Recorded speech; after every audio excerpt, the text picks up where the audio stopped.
আজকের কাল্পনিক গল্পের কাল্পনিক চরিত্র হলো বিভাস আর কেয়া। বিভাস ইঞ্জিনিয়ার, কেয়ার থেকে বছর চারেকের বড়। কেয়া অঙ্কে এমএসসি।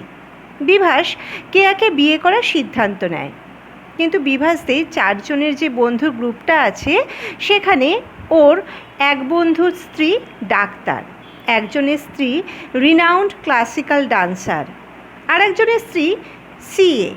এখন কেয়া হাউসওয়াইফ হবে এটা বিভাস ঠিক মেনে নিতে পারে না, আর তাই সরকারি এক বিশেষ ডিপার্টমেন্টে টাকার বিনিময়ে কেয়ার জন্য চাকরিটা বিভাস কিনে নেয়।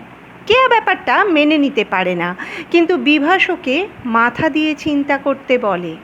বিভাস যে একা এই অসৎ কাজটা করেছিল তা কিন্তু নয়, বেশ কিছু মানুষ এই অসৎ উপায়টাও অবলম্বন করেছিলেন।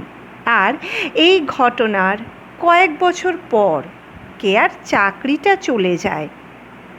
বিভাস অসৎ পথ অবলম্বন করে কেয়াকে চাকরিটা গিফট করেছিল, সেটা চলে গেছে। এটা মেনে নেওয়া গেলেও অনেক অনেক সৎ মানুষ এই ঘটনার শিকার হন। বিভাস কেয়ার মতো কিছু অসৎ মানুষের জন্য হাজার হাজার সৎ মানুষের ভবিষ্যৎ অনিশ্চিত হয়ে পড়ে।